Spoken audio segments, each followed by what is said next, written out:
अवाजी समातुन ताई radio voice of Sindh London.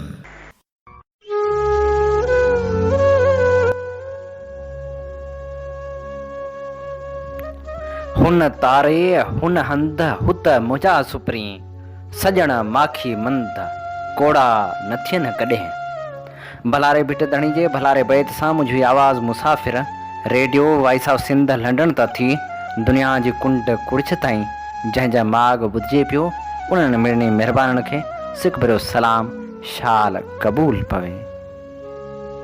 पढ़ाॾो ऐं मरण मूसी आव जहिड़ा ख़ूबसूरत नावल लिखंदड़ नाम्यारे लेखक सिंधी ॿोली जे आशिक़ सिराजुल हक़ मेमण जो अॼु जनमॾींहं जे मौक़े ते खेसि भेटा पेश करण लाइ प्रोग्राम साण करे अव्हां जो मेज़बान अव्हां जो पंहिंजो हबीब लगारी। सिंधी ॿोली सां सचो इश्क रखंदड़ ॾाहे दानिश्वर कहाणीकार नावल निगार महक़िक़ कानूनदान ऐं माहिर लसानियात सिराज जो पूरो नालो सिराजुल हक़ हो। हुन 24 अक्टूबर 1933 ते टंडेजाम ज़िले हैदराबाद में मोहम्मद याकूब मेमण जे घर में जनमु वरितो। संस वालिद मोहम्मद याकूब नियाज़ मेमण वक़्त जो बहितरीन तालीमदान ऐं इल्म ऐं अदब सां चाह रखंदड़ शख़्स हो। संस तर्जुमो कयल दीवान हाफ़िज़ सिंधी अदब में यादगार हैसियत रखे थो, जंहिंमें न रुगो हाफ़िज़ शिराज़ी जी ज़िंदगी जो तफ़सील आहे पर संस ग़ज़लनि जो उन्हो इब्यास ऐं लफ़्ज़नि जी माना बि ॾिनल आहे।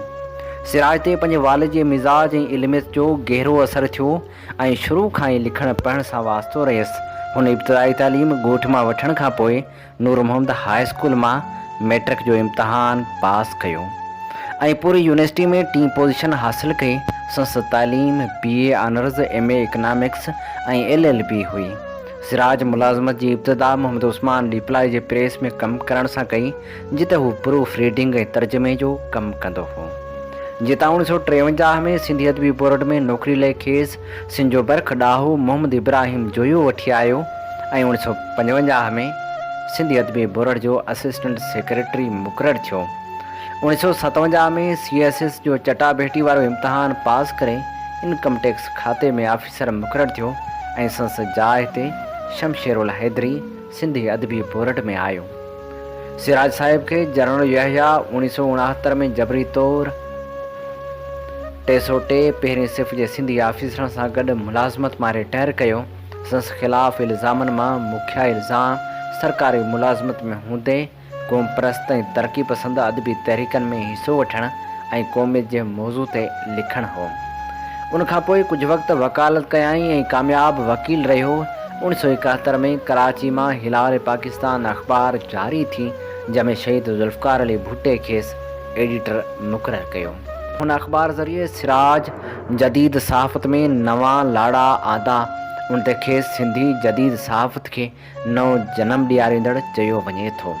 हुन अमर जलील फ़कीर अहमद लाशारी नसीर एजाज़ हिदायत मंगी जीअं मुग़ल दस्तगीर भट्टी ऐं ॿियनि खे कालम निगारी ऐं साफ़ जे मैदान में मुतारिफ़ करायो। 1977 में ज़ियाउल हक़ जे दौर में हुन फ़ौजी हुकूमत खां डिक्टेशन वठण खां इनकार कंदे हिलाल पाकिस्तान मां इस्तीफ़ा ॾिनी ऐं वापसि वकालत जे शोबे सां लाॻापिजी वियो ऐं उमिरि जे आख़िरी हिसे ताईं सुप्रीम कोर्ट जो सीनियर वकील रहियो। इनकम टैक्स कानून ते संस महारत सबबि खेसि उन मज़मून जे मैदान में इनसाइक्लोपीडिया चयो वेंदो हो। ज़ाती ज़िंदगी में खेसि 3 पुटनि अरशद सिराज, अमजद सिराज ऐं नवीद सिराज जो औलाद थियो। सिराज सिंधी अदब जी हिकु गुण पासाई शख़्सियत रहियो।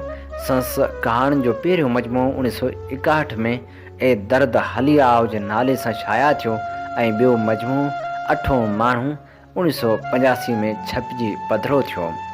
जदीद सिंधी अदब में सिराज सभ खां वधीक तख़लीक़ी नावल लिखिया ऐं हीउ उहो पहिरियों सिंधी लेखक हो जंहिं 3 नावलनि ते ॿधल प्यासी धरती रमदा बादल जे नाले सां सिंधी अदब जी पहिरीं ट्रियालाजी लिखी। सिराज सिंध जी तारीख़ खे अफ़सानवी अंदाज़ में पढ़ण जो शौक़ु पैदा कयो।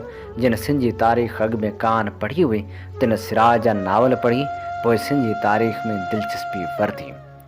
सिराज जो पहिरियों जग मशहूर नावल पढ़ाॾो सोई सॾ 1979 में छपियो।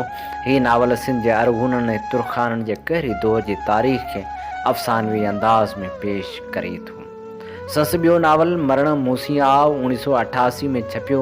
उनखां सवाइ मुंहिंजी दुनिया मरक तरशना, मुंहिंजी दुनिया हेकल व्याकल, सबरंग सांवल, तुंहिंजी दुनिया सबरंग सांवल संसि अहम नावल आहिनि जिन जे बाद में ट्रियालाजी प्यासी धरती रमदा बादल उनवान सां शाया थी।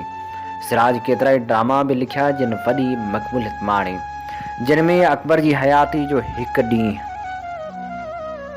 घातू घर न आया, जर में फोटो जी पोचा ॾिठम पेर, ढकणीअ मथे ढोल जा, तुंहिंजी तंद तवार ऐं प्रोफेसर वग़ैरह शामिल आहिनि। हिकु मुतरजम जी हैसियत सां हुन चीन जे हारियुनि खे ज़मीन कीअं मिली, चूंडा अमरीकी अफ़साना, ॾखण मां थो सिज उभरे ऐं ॿिया किताब तर्जुमो कया। संसद नावल ऐं अफ़साननि जा मजमुआ अफ़सानवी अदब में तमामु घणी अहमियत जा हामिल आहिनि। सिराज पंहिंजे साफ़ती ज़िंदगी में रोज़ानी हिलाल पाकिस्तान जो एडिटर पिणु रहियो। आम मसइलनि ते एडिटोरियल लिखण खां सवाइ रती जी रिहाण ऐं मुला जी डोड़ ऐं जागो अख़बार में सियासी मंज़रनामो जे सिरे सां समय मज़मून ऐं कालम लिखिया। हुन सीन मीम लाहौती जे नाले सां बि काफ़ी मज़मून ऐं कालम लिखिया। सिराज शाइरी बि कई। इब्तिदा में हू बिस्मिल्लाह तख़लुस कमु आणींदो हो। संसि मुख़्तसर शहरी ज़ख़ीरे में 5 खन गीत, 1 नज़म, 2 मंज़ूम तर्जमा ऐं 5 आज़ाद नज़म मिलनि था। लसानिया जे हवाले सां संसि अहम तसनीफ़ सिंधी ॿोली 1964 में छपियो, जंहिं सिंधी अदब में ॿोली जी इर्तिका जे हवाले सां नवां बहस छेड़िया। हिन किताब में पहिरियों भेरो हुन सिंध जे ॿियनि आलमनि सां इख़्तिलाफ़ कंदे सिंधी ॿोली खे संस्कृत मां निकितल ज़ुबान, द्रावड़ी कुल जी ज़ुबान ऐं सामी सथ जी ज़ुबान वारनि नज़रियनि ऐं मफ़रूज़नि खे रद्द कयो ऐं सिंधी ॿोली खे सिंध जे असलूकी ऐं बुनियादी ॿोली करार ॾिनो। संसि राय खे शुरू में जिन आलमनि क़बूल न कयो हो, तिन बि तहक़ीक़ बाद आख़िर में अची साॻी ॻाल्हि कई। हुनखे पाकिस्तान राइटर्स गिल्ड पारां इनाम पिणु मिलियो ऐं 2009 में हुन जो किताब सिंधी में ॿियो छापो ऐं अंग्रेज़ी तर्जुमो पिणु शाया थियो, जेको सिंधी लैंग्वेज अथॉरिटी 2009 में शाया कयो। बावकार अदीब ऐं आलिम सिंध जे हिन आशिक़ 2 फरवरी 2013 ते असुरवेल दिलि जे दौरे सबबि पसाह पूरा कया। खेसि 4 फरवरी ते गुज़री कब्रिस्तान डिफेंस कराची में मिटी माव हवाले कयो वियो। नाम्यारे लेखक सिराज मेमण खे भेटा पेश कंदे सिराज सां रचायल रिहाण में ॻाल्हाईंदे नाम्यारो अदीब, लेखक, कहाणीकार ऐं नावल निगार अमर जलील कुझु हीअं चवे थो। अचो त अमर जलील खे ॿुधूं। कोन इहे त सिराज खां डपु छो थो थिए? सची ॻाल्हि हींअर मां ॻाल्हायां थो पियो तव्हां सां, मूंखे डपु थो थिए पियो सिराज खां। पहिरियों रुगो सिराज खे मूं पढ़ियो हो, कॾहिं ईअं फेस टू फेस मुलाक़ात कोन थी। जेतोणीकि असांजी उमिरि में 2-3 सालनि जो रुगो फ़र्क़ु आहे, वधीक कोन्हे। पर असां जी जेका असां सां मुराद आहे त मां ऐं मुंहिंजी वरी हिकिड़ो जेको ग्रुप पंहिंजो, असां रुगो रांदि कई, उन में वक़्तु घणो ज़िंदगी जो विञाए छॾियो रांदि करे करे। हिननि पंहिंजो अदब खे ऐं पढ़ण खे ऐं तमामु सीरियस जेको कमु कयूं। जॾहिं असांखे होश आयो हुन अदब जे तरफ़ अचण जो, ने बारगाह में वञी को सिजदो कजे या छा कजे, तेसि ताईं वॾा नाला हूंदा तमामु। साईं जमाल लबड़ो त असांजो मुर्शिद, रब्बानी, सिराज, रशीद भट्टी ऐं पंहिंजो आख़ूंद, रशीद आख़ूंद, इहे तमामु वॾा सिंधी अदब जा नाला। पर उन सभिनी में सिराज खां हिकिड़ो बाक़ाइदे जीअं हिकिड़ो फियर थिए, डपु जेको महसूसु थिए, ईअं थींदो। मुलाक़ात कॾहिं कोन थी ज़िंदगीअ में। अलाए कहिड़े नमूने कीअं थियो, छा थियो, मूंखे उन ठीकु सां मूंखे यादि कोन्हे। पर 70s अर्ली हिलाल पाकिस्तान निकिरण जो को ज़मानो हुजे, हिकिड़े ॾींहुं ओचितो अहिड़ो माण्हू जंहिंजे बारे में इहो मशहूरु हुजे त हू न कंहिंसां ॻाल्हाईंदो आहे ऐं न कंहिंसां फ्री थींदो आहे ऐं हिकिड़ी दहशत हैबत जंहिं माण्हू जी पर्सनैलिटी जी हुजे। सईद मंज़िल ते असांजो फ्लैट हुजे, सुबुह सुबुह जो सिराज दरवाजो खोलियां त सिराज बीठो आहे। मूंखे हैरत थी, सिराज ऐं फ़क़ीरनि जे घर बाबा इहो छा आहे? चई त अख़बार विहारे वेठासीं, ॻाल्हि केॾी अख़बार कढूं था, उन में कालम लिखो। मां हैरान थी वियुसि, मां मां इहे कहाणियूं वहाणियूं असां लिखण वारा हवाई क़िस्म जूं कहाणियूं अञा ताईं जेके लिखियूं थियूं वञनि कहाणियूं, उनखां मुख़्तलिफ़ क़िस्म जूं कहाणियूं त मां लिखां, क्लिक नथियूं थियनि, माण्हुनि खे सम्झ में अचनि थियूं नथियूं अचनि, के गारियूं था ॾियनि, के कुझु था चवनि। इहे इन कालम छा लिखंदुसि मां? चयो तूं हुन ॻाल्हि खे छॾे ॾे, तूं कालम लिख डेली, रोज़ जो।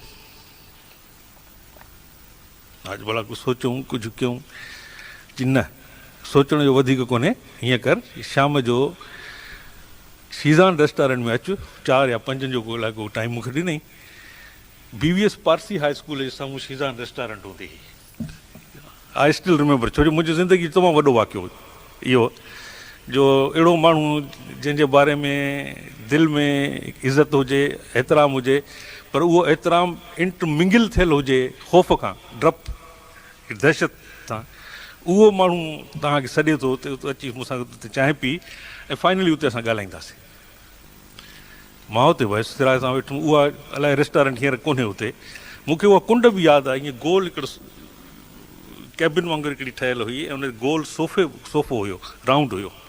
असां ॿई हुते वेठासीं। बहरहाल त इहो थियो, सिराज चयो त न जी ॻाल्हि त आहे ई कोन, मां आयुसि ई न करे त तोखे लिखिणो आहे, तंहिंजे करे न वारी ॻाल्हि कोन्हे, लिखिणो आहे।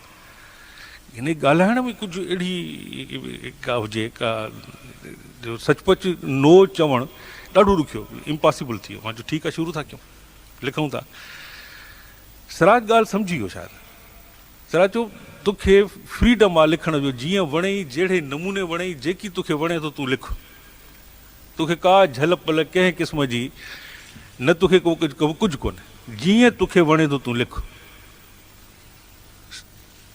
सवाइ हिकिड़ी ॻाल्हि जे त पार्टी पेपर आहे ऐं उन सां क्लैश को कालम अहिड़े क़िस्म जो को न थिए इन जो। ऐं जेकॾहिं इन क़िस्म जो को थियो त मां उन में रदो बदल न कंदुसि, तोखे वापसि कंदुसि ऐं तूं उन जे बदिरां ॿियो मूंखे लिखी ॾिजांइ। बाक़ी उन खां अलावा तोखे जेकी वणे तूं लिख उन में। इहा वॾी वॾी ॻाल्हि हुई, वॾी फ्रीडम जी ॻाल्हि हुई त जेकी वणे तूं उन में तूं लिख। त मूं उन हिलाल पाकिस्तान में डेली कालम लिखणु शुरू कयो ऐं सचमुच हिकिड़ो अजीब क़िस्म जो एक्सपीरियंस हुजे, शुरू कयो। हाणे रोज़ त का क्रिएटिव का शइ त ज़हन में अचे कोन थी, ऐं डायरेक्ट सियासत सां जहिड़ी क़िस्म जी हिते हले थी पाकिस्तान में, उन खां बिल्कुलु मुख़्तलिफ़ क़िस्म जा असांजा नज़रिया लिखणु शुरू कयो। ऐं मूंखे हैरत थी त उन में के कालम त अहिड़ा हुया जेके जंहिं महिल उनखे किताब जे लाइ 3-4 सालनि खां पोइ कंपाइल करण जे लाइ मां पाण कया या कंहिं पब्लिशरनि कया, बाक़ाइदे कुझु कालम एॾा त रद्दी हुया, एॾा त वाहियात हुया जो सवाल ई नथो पैदा थिए जो उहे छपजनि। सिराज सां उन्हनि ॾींहंनि में पहिरियों दफ़ो मुलाक़ात थी ऐं जेसि ताईं हिलाल पाकिस्तान निकिरंदी रही, मां सिराज खे वेझड़ा ई खां ॾिठो ऐं जे कुझु ॻाल्हियूं जीअं सिखबियूं आहिनि तीअं बाक़ाइदे मूं सिराज खां सिखियूं ज़िंदगीअ में। जीअं ज़िंदगी, मिसाल तौरु हिकु ॻाल्हि जेका असां आम लिखण वारनि खे सम्झ में न ईंदी, मूं उहा सिराज खां सिखी त हिकिड़ो वॉल्यूमनस वर्क कीअं थो करे सघिजे, इहो थिए कीअं थो। सॼो ॾींहुं या त ऑफिस में हूंदो जेसि ताईं हुयो, या वकालत में सॼो वक़्तु गुज़ारे, या जंहिं महिल एडिटर थियो त पंहिंजो अख़बार सां उन सां कमु हूंदो। उनजे बावजूदि एॾियूं कहाणियूं लिखणु, डेली उन ते हिकिड़ो एडिटोरियल लिखणु ऐं पोइ नॉवल लिखणु, इहो आहे छा, इहो थिए कॾहिं थो। ख़बर तरी पई त उहे वक़्त ई के ॿिया आहिनि जंहिं महिल क्रिएटिव कमु थो थिए। उहे ई वक़्तु आहिनि जॾहिं सॼी दुनिया आराम थी करे ऐं क्रिएटर जेको आहे सो जाॻे थो, उहो जाॻे थो। जेसि ताईं इहा ॻाल्हि नथी थिए तेसि ताईं वॉल्यूमनस वर्क तव्हांजो नथो थिए। क्वालिटी क्वांटिटी उनजी छंड छाण पोइ वक़्तु वञी कंदो, पर जेसि ताईं उनखे हिकिड़ो वॉल्यूम अॻियो साम्हूं नथो अचे, उहो तॾहिं थो अचे जॾहिं दुनिया सुम्हे थी ऐं कमु करण वारनि सां जाॻनि था। इहो मां सिराज खां सिखियो। उन खां पोइ मां नथो सम्झां त मूं को रातियूं को जाॻियो पंहिंजो सुम्हियो हुजां। अधु राति ताईं मां अञा ताईं बि हिन वक़्त ताईं बि 2-3 लॻे ताईं मां कमु करे पोइ मां सुम्हंदो आहियां। पोइ जेको बि कमु थिए, क्वांटिटी क्वालिटी, उनजी वक़्तु जेको आहे उनजो फ़ैसिलो थींदो। इन विच में सिराज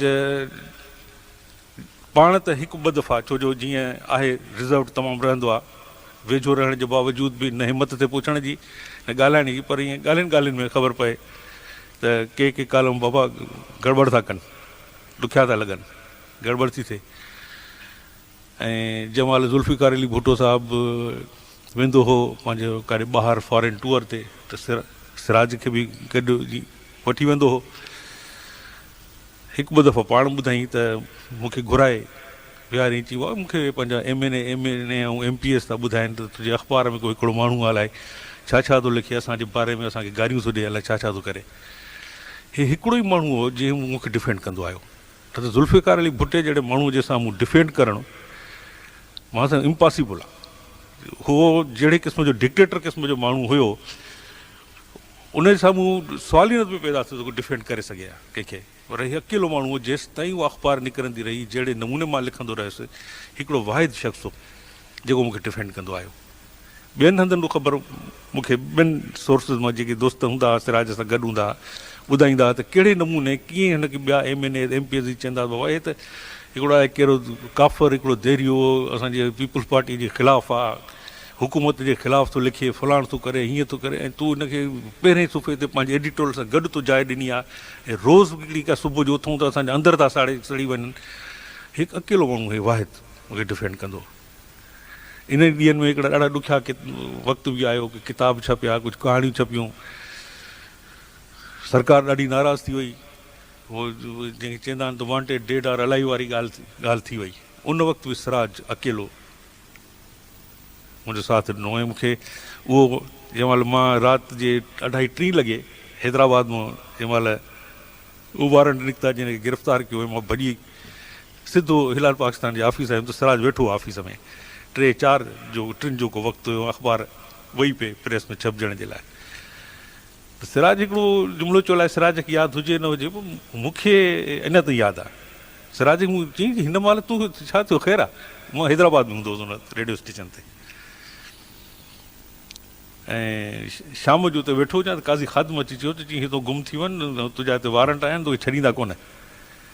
मां चयो मुंहिंजो चई चर्चो कोन्हे, सचपच आहे। पोइ हिकु ॿिनि जो पुछा कराए ॾिठी त सचपच आयल आहे नी, अचनि था हिनखे पकड़। मां वरी उतां पहिरियों इहो ई कयो कमु जो, तूं बस में वेही सिधो अची हिलाल पाकिस्तान बंदर रोड ते हूंदी ऑफिस, सिधो सिराज ॾे।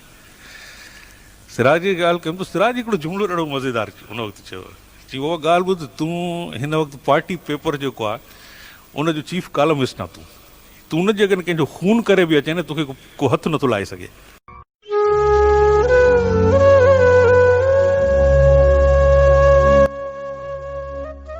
सिराज न सिर्फ़ कहाणीकार, नावल नवीस ऐं ॿोली जो आशिक़ हो, पर हू शाइर बि हो। हुन शाइरी कंदे लिखियो, ज़हन में उभरिया चंड सितारा, माक भरी का मुखड़ी, ॼण त खिली को माई, तुंहिंजी यादि जो आई। प्रेम पारक में जे उनवान सां आज़ाद नज़म लिखंदे सिराज लिखे थो, रात आऊं सोचींदो रहियसि चुपचाप, केॾी अज़मत आहे चंड तारनि में।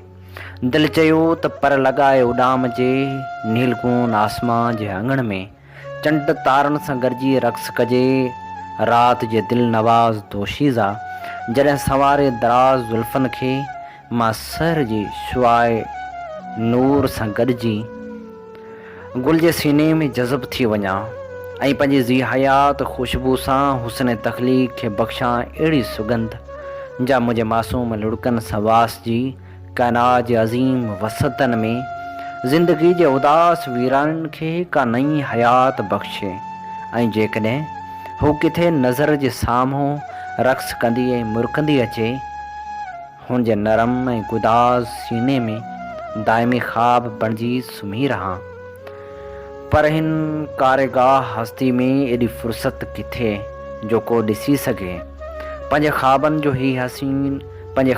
जो ही हसीन तहबीर कारी रात ऐं प्रेम पार्क में आऊं ज़िंदगी जे साज़ ते नगमा गो ख़ामोशनि जे सीननि में जज़ब थी सोचींदो रहियसि चुपचाप। अॼु बि पेरनि में आहे उहा ई ज़ंजीर, उहे ई पाबंदियूं, उहे ई दस्तूर, चंड जाबर ऐं हज़ार हा मजबूर।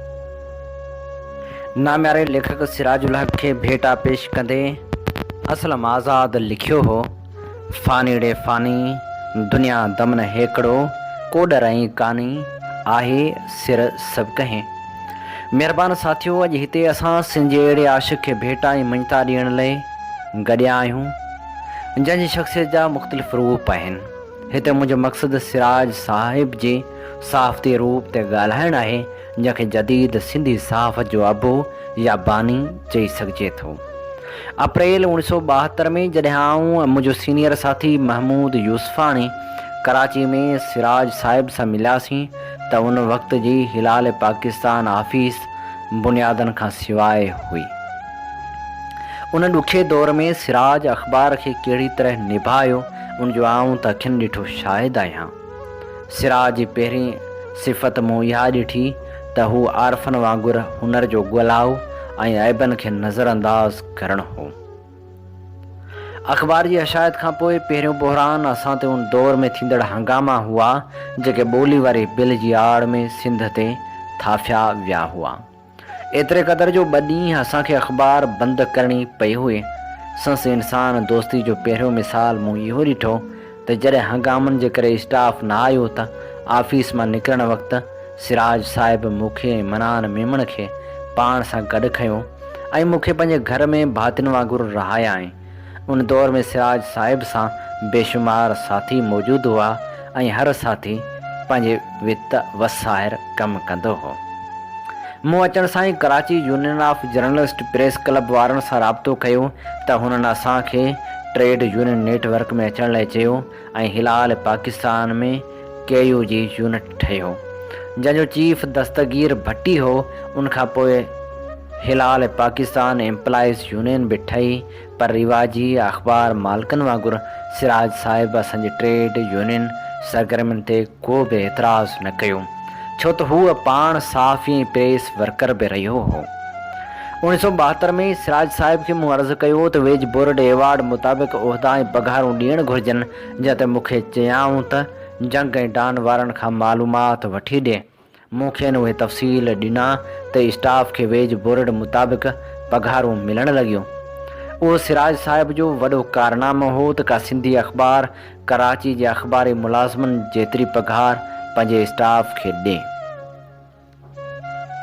सिंधी सहाफ़त में सिराज साहिब जो ॿियो वॾो कारनामो स्टाफ खे बोनस ॾियणु हो। अख़बार जी 2 सालगिरह ते असांखे 2 बोनस, 3 सालगिरह ते 3 बोनस ऐं 4थी सालगिरह ते 4 बोनस मिलिया। सर्कुलेशन जे मुहाज़ ते बि हुन वॾा क़दम खयां ऐं सलेमान बिरादर्स जहिड़े मारूफ़ डिस्ट्रीब्यूटर खे छॾे अख़बार 2 हाकर भाइरनि खे ॾिनाई, जिन जो इदारो मुश्ताक न्यूज़ एजेंसी अॼु अख़बारी दुनिया में हिकु वॾो नालो आहे। मार्केटिंग जी फील्ड में बि पीपल्स पार्टी जी हुकूमत हुजण जे बावजूदु मसइला हुआ, पर सिराज साहिब हिन मुहाज़ ते बि ईअं विढ़ियो जो अख़बार बोनस ॾियणु लॻी। अख़बार लाइ पंहिंजी प्रेस जो तस्वर बि शुरूआती 2 सालनि अंदरि पूरो थियो ऐं जदीद तरीन 4 किलर यूनिट वारी प्रेस असांखे मिली वई।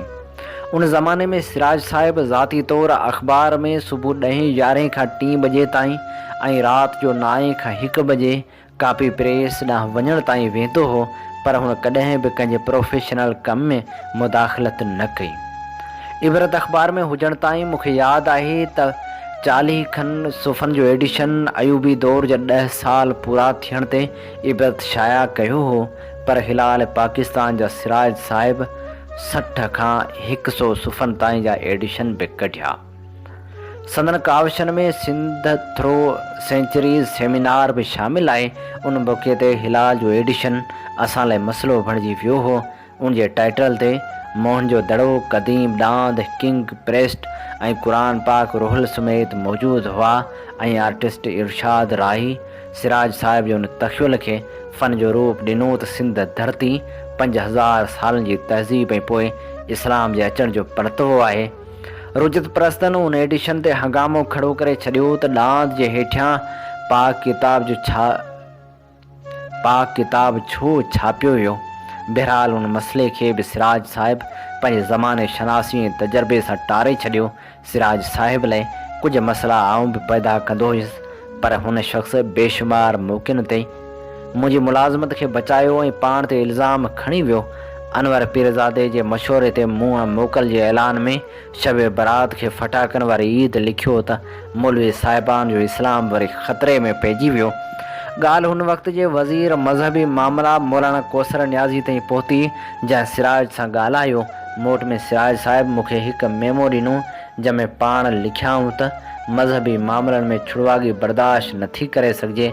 बहरहाल यादगिरियुनि जो सिलसिलो वसी आहे, जिन खे आउं सहेड़े किताबी सूरत में आणण जी कोशिश में आहियां। सिराज खे मज़मूम भेटा पेश कंदे नवाज़ खान ज़ोर लिखे थो, सिंध जा अरड़ा सिराज तूं असां लाइ लाट आहीं। लाट जंहिंमें ज़िंदगी आहे, इश्क जी का बंदगी आहे, बंदगी में सरकशी आहे। हर ग़ुलामी जे ॾमर सां वेड़ आहे लाज़वाल पुरजलाल, जंहिंमें उभरी थो अचे सिंध जो सारो जमाल। तूं सदिन जो को पड़ाॾो, वेड़ जी का गूंज आहीं। जा उॾारूं थी भरे आज़ादगी जे आसमान ॾे, जंहिंमें के उजरा तखविल चंड तारनि जी ईअं ॿरी निखटनि निज़ारनि जी ॿरी थी पवन तो लाए था दिलरुबा दिलकश खिराज। सिंध जा अरड़ा सिराज, सिंध जा अरड़ा सिराज। नाम्यारे शाइर शेख अयाज़ सिराज खे भेटा पेश कंदे सिराज जे अफ़साननि ते वीचारींदे लिखियो, दौरे जदीद मशरक़ी तहज़ीब में मग़रबी तहज़ीब जो पेवंद हणी उसरी रहियो आहे। पंहिंजी इनफ़रादियत जे शऊर जे बावजूदि असीं बैनुल अक़वामी तासिरात खां मुंहुं मोड़े नथा सघूं। तालीम याफ़्ता तबिके जो फ़िक्र ऐं जज़्बाती रद्द अमल असांजे तग़यीर पज़ीर समाज जो आईनो आहे। उन करे बरे सग़ीर जी हर ज़ुबान जे अदब में अहिड़ा रुझान मिलनि था जे सिराज जे ज़्यादातर अफ़साननि जो नज़रियो ऐं पस मंज़र आहिनि।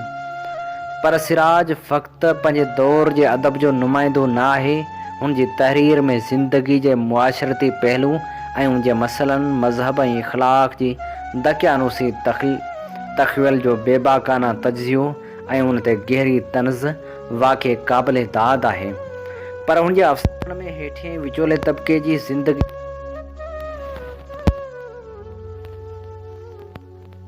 मुआशरती ऐं नफ़्सियाती पहलू जी हम आहंगी आहे, पर उनखे हुन जे फ़न हिकु मख़सूस रंग रूप ॾिनो आहे जो हुन जे तख़लीक़ जी इनफ़रादियत जो सबूत ॾिए थो। चंड गिरहण बहणी ऊंदह जो वण हुन जा अदबी शाहपार आहिनि, जिन में अफ़साने जे बाकमाल अदायगी, मरकज़ी ख़्याल जी नुदरत, पस मंज़र जी हक़ीक़त आमेज़ी, ज़ुबान जी दिलकश तराश खराश हुन खे दौर जदीद जे बहितरीन अफ़सारनि जी सिफ़ में शामिल करे थी। सिराज सिंध जो बाशऊर अदीब आहे, जंहिंजी तहरीर में काफ़ी फ़नी फ़िक्री सलाहियतूं आहिनि। हुन जी हक़ीक़त पसंद रोमानियत आमीज़ तबियत पंहिंजी मंज़िल जी तलाश में आहे। मूंखे यकीन आहे त हुन जे मुस्तक़िल जुस्तजू पंहिंजी मंज़िल ॻोल्हे लहंदी ऐं कंहिं वक़्तु हू न फ़क़्ति सिंध सग़ीर जो मुनफ़रिद अदीब तस्लीम कयो वेंदो। अॼु जेलर 5 कार्ड आणे ॾिना। हिकु कार्ड सिंधी ॿोली जे मशहूरु आलिम सिराज जो आहे, जंहिं कार्ड ते प्यारा अयाज़ 9 साल मुबारक लिखियो आहे। सिराज न फ़क़्ति शाइर ऐं अदीब आहे, हुन सां जेका बि मुंहिंजी शाम गुज़री। ताजल ऐं फ़क़ीर मोहम्मद गॾिजी आया। हूअ ऐं ताजल अदबी संग जे मेड़ में वञी रहिया हुआ, जिते सिराज नावल मरण मूंसी आओ, जो हुन पहिरीं नावल पढ़ाॾो सोई सॾ जो ॿियो भाङो आहे, ते वर्कशॉप हो। हुन मूंखां पुछियो त छा मां हुन सां हलणु चाहींदुसि। मूं थोरो सोचे हुनखे चयो त अदबी संगत बि मुंहिंजी आहे, सिराज बि मुंहिंजो आहे, हलणु छो न चाहींदुसि। पोइ असां गॾिजी ताजल जी कार में रंपा प्लाज़ा पहुतासीं, जिते हिकु कमरे में अॻी वर्कशॉप हली रहियो हो। नकाश स्टेज ते कंपेयरिंग करे रहियो हो ऐं मूंखे ॾिसी कुझु हैरत में अची वियो ऐं पोइ ख़ुशी जो इज़हार कंदे सभिनी खे चयाईं त अयाज़ साहिब आयो आहे ऐं मुंहिंजा कुझु शेर पढ़ियाईं। सदारत अदबी संघ जे सेक्रेटरी जनरल ग़ुलाम हुसैन रंगरेज़ थे कई, जंहिंजे मशहूरु किताब जो सिरो सरमद छा थो सोचे मुंहिंजे हिकु नज़म तां वरितलु आहे। वर्कशॉप खां पोइ सिराज मूंखे ताजल बेवस खे पंहिंजे बंगले ते वठी हलियो, जो क्लिफ्टन में हिकु पुरफ़िज़ा जाइ ते आहे। बंगले में ख़ूबसूरत लान आहे, पर बारिश जे करे असां अंदरि वेठासीं। मूं सिराज खे चयो त उहो असांजो वड़ न आहे त वकालत कंदे मरी वञूं, असां उन खां बहितर कम लाइ पैदा थिया आहियूं। ईअं न थिए त मौत ओचितो मथां अची बीहे ऐं दिलि जी दिलि में रहिजी वञे। अञा असांखे घणो कुझु लिखणो आहे। दरअसल मां पंहिंजो नओं किताब ॿीहर न पढ़ंदो आहियां जेसि ताईं उहो छपबो न आहे। मूंखे हुरखुर हूंदी आहे त उहो कॾहिं थो छपजे, पर हिकु भेरो छपजी वेंदो त मां उनखे अखि खणी बि न ॾिसंदो आहियां ऐं ईअं सोचींदो आहियां त मूंखे अञा लिखण जी शुरूआति करणी आहे। अञा ॿियो कुझु लिखणो आहे जो अॻे खां वधीक पाइदार हूंदो, जो उनखे ॾिसी मां हाफ़िज़ वांगुरु चई सघंदुसि सबदस्त बरजदीदाए आलम दवाम मां। ॿियो त असीं बटूअ भरण लाइ त नथा विढ़ूं, जीअण जे हक़ लाइ था विढ़ूं, ऐं बहितर थींदो त सारो ध्यानु उन वेड़ ते ॾियूं। आख़िर सोन बि त हिकु बुर्जवा धातु ई आहे। ॿ टे ॾींहं पोइ मूंखे कंहिं चयो त सिराज संजीदगी सां सोचे रहियो आहे त हू वकालत छॾे, सारो वक़्तु लिखण पढ़ण ते तवजह ॾे। हू मुंहिंजे ज़हीन तरीन दोस्तनि मां आहे। अॻे मूंसां अवामी लीग में गॾु हो ऐं मूंसां गॾिजी सिंध अवामी लीग लाइ मैनिफेस्टो लिखियो आहे ऐं हींअर सर्वेंट्स ऑफ सिंध सोसाइटी जो मोहम्मद इब्राहिम जोए सां गॾु सरगर्म कारकुन आहे, जंहिंजो चेयरमैन सिंध यूनिवर्सिटी जो अॻूणो वाइस चांसलर सैयद ग़ुलाम मुस्तफ़ा शाह आहे। ॻाल्हियूं कंदे सिराज चयो त हू शाह लतीफ़ ऐं मुंहिंजे शेर खे अंग्रेज़ी में तर्जुमो करणु थो चाहे ऐं तर्जुमे में मदद लाइ हुन अमेरिकी बुक स्टोर तां थीसर्स बि वरितो आहे, जो हुनखे तर्जुमे में मदद ॾेई सघंदो। मूं हुनखे ॿुधायो त मूंखे रूसी में तर्जुमो करे रहिया आहिनि, पर हुननि वटि सिंधी जा माहिर अहिड़ा न आहिनि जे मुंहिंजो असल जो कामयाबु तर्जुमो करे सघनि, ऐं उन करे मूं हुननि खे 200 सुफ़ा उर्दू में पंहिंजी शाइरी जो मंज़ूम तर्जुमो मोकिलियो आहे। पर जे तूं जल्दी अंग्रेज़ी में तर्जुमो करे हुननि खे ॾीं त बहितर थींदो, छो त हल्का ए मेरी ज़ंजीर का जी अशायत खां पोइ मूं केतिरा ई शेर जा किताब तेज़ी सां लिखिया आहिनि, जिन मां कंहिं बि शाइर जा नज़म जो तर्जुमो न थियो आहे। सिराज साम्हूं पंहिंजे नसरी नज़मनि ते गुफ़्तगू थे कई त मूं हुनखे ॿुधायो त टैगोर बि आख़िरी दौर में पंहिंजे किताबनि प्रांतिक संजोती ऐं आकाश प्रदीप नसरी नज़म जा लिखिया हुआ, पर तिन खां पोइ हू वरी मंज़ूम शाइरी ॾांहुं मोटी आयो हो। नसरी नज़म में हू उहे बुलंदियूं छुई न सघियो हो जिन जी हुनखे तमन्ना हुई, पर पोइ बि उन्हनि खे पंहिंजी महानता हुई ऐं को बि न चवंदो आहे त उहे अजाया हुआ। राति जो मां सिराज ऐं ताजल खे अकन नीरा फुलिया शाइरी जा सियासी पस मंज़र वारा बैत 10 बजे राति ताईं पढ़ी ॿुधाया, छो त सिराज जी उन्हनि में घणी दिलचस्पी हुई। ॿिन्ही जो राय हो त बैत बेमिसाल आहिनि ऐं अॻु में अहिड़ा न लिखिया विया आहिनि। हिकु बैत ते सिराज छिरक भरे वाह वाह कई ऐं उहो हो, हित बि इसराईल जीअं रहंदो न रिण पट, जॾहिं लाथो गिट सभु कुझु हूंदो सुथरो। ताजल ख़ुदि बैत ऐं वाय जो शाइर आहे। हुन जहिड़ियूं वायूं ऐं बैत हुन जे कंहिं बि हमअसर या हुन खां घटि उमिरि जे शाइर न लिखिया आहिनि। हू निहायत लगन सां लिखंदो रहे थो ऐं उन्हनि शाइरनि वांगुरु न आहे जे 20-25 साल अॻु एकड़ बेकड़ सिट लिखी उन जी आड़ में तिगंदा था वतनि। इब्राहिम सिराज ऐं ताजल जो अकन नीरा फुलिया जे बारे में रायो काफ़ी हो। सिराज मुंहिंजे निहायत ज़हीन दोस्तनि मां रहियो ऐं जॾहिं हिलाल पाकिस्तान जो एडिटर हो त हू हिकु कामयाबु सहाफ़ी हो ऐं हुन जी तहरीर खे पंहिंजी इनफ़रादियत हुई। इन ते ई अॼोके प्रोग्राम जा समूरा रंग हवाउनि में विखरी चुका। पंहिंजे मेज़बान हबीब लगारी खे इन दुआ सां ॾींदा इजाज़त। वसे भिट तुंहिंजी भलारा सदा, सदा देश परदेस सारा वसन। कॾहिं सींध सिंजी न मेरी थिए, कॾहिं मोड़ कंहिंजा न मुरझाइजनि। सिंध मुंहिंजी अमा, सूंह तुंहिंजी मथां छा लिखी, छा लिखां छा लिखी, छा लिखां। सिंध मुंहिंजी अमा, दुनिया जा सिंधियो हिक मुठ थी सिंध बचायो। सिंध मुंहिंजी अमा, सूंह तुंहिंजी मथां छा लिखी, छा लिखां। सिंध जो क़ौमी आवाज़ radio voice of Sindh London.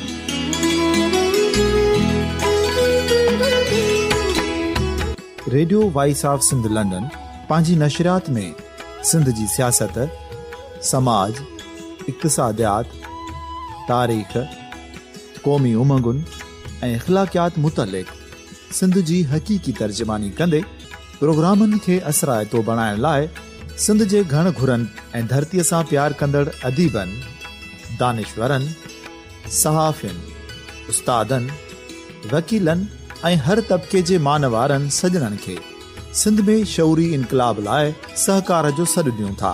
अचो त गॾिजी सूफ़ियुनि ऐं संतनि वारी सिंध जो ओज हिकु मुठ थी वरी वापसि आणण वारे सफ़र जा साथारी बणिजऊं।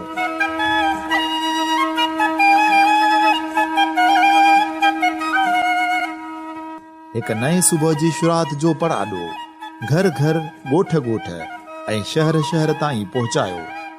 शाल सिंध आबाद ऐं ख़ुशहाल थिए, सिंधी माण्हू सुखियो ऐं सताबो थिए।